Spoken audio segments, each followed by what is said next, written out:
Hi viewers, welcome to green gold lovers. భగవద్గీతలో chapter 1లో already మనం 26 శ్లోకాల వరకు కంప్లీట్ చేసాము.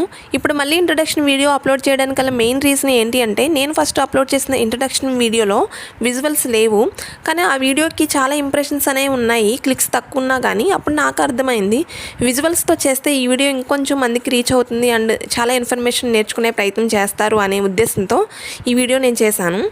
ఇప్పుడు మనకున్న ప్రజెంట్ యంగ్ జనరేషన్ కానీ, ఇంకా స్టూడెంట్స్ కానీ, చిన్నపిల్లలు కానీ, ఇంట్లో ఉండే లేడీస్ కానీ, ఎవరికైనా కానీ ఈ భగవద్గీత అనేది చాలా అంటే చాలా యూస్ఫుల్గా ఉంటుంది. చాలా బెనిఫిట్స్ ఉంటాయి భగవద్గీత చదివితే.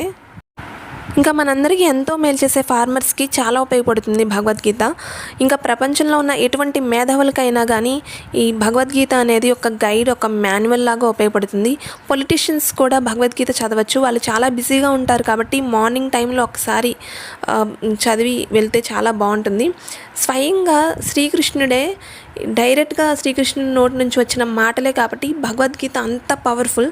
Trust me, believe me, he's super power. కృష్ణుడు సామాన్యుడు కాదు, he's super super super power. కురుక్షేత్రంలో పాండవులకి కౌరవులకి సరిగ్గా యుద్ధం జరిగే ముందు కృష్ణుడు అర్జునునికి భగవద్గీతను వివరిస్తాడు. అసలు యుద్ధం ఎందుకు జరగాల్సి వచ్చిందంటే దానికి వెనకాల ఒక స్టోరీనే ఉంది. అదేంటో ఇప్పుడు మనం తెలుసుకుందాం.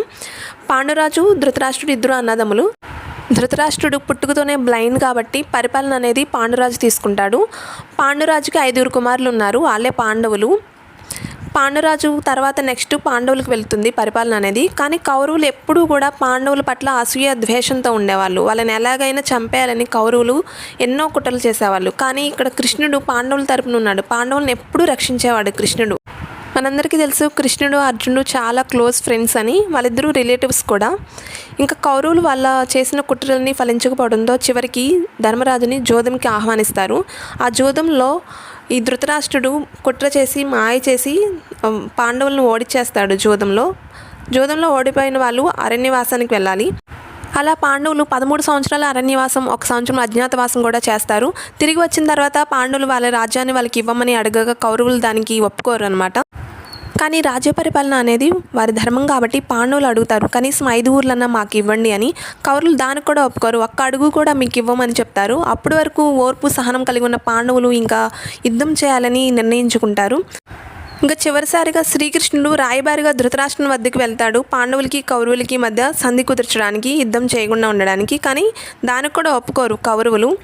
ఇంకా ఫైనల్గా యుద్ధం అనేది నిర్ణయించబడుతుంది. అంతా సిద్ధమవుతుంది. కౌరవుల సైన్యం, పాండవుల సైన్యం అంతా రెడీగా ఉంటారు. ఆ టైంలో అర్జునుడు అంటాడు యుద్ధం చేయను అని.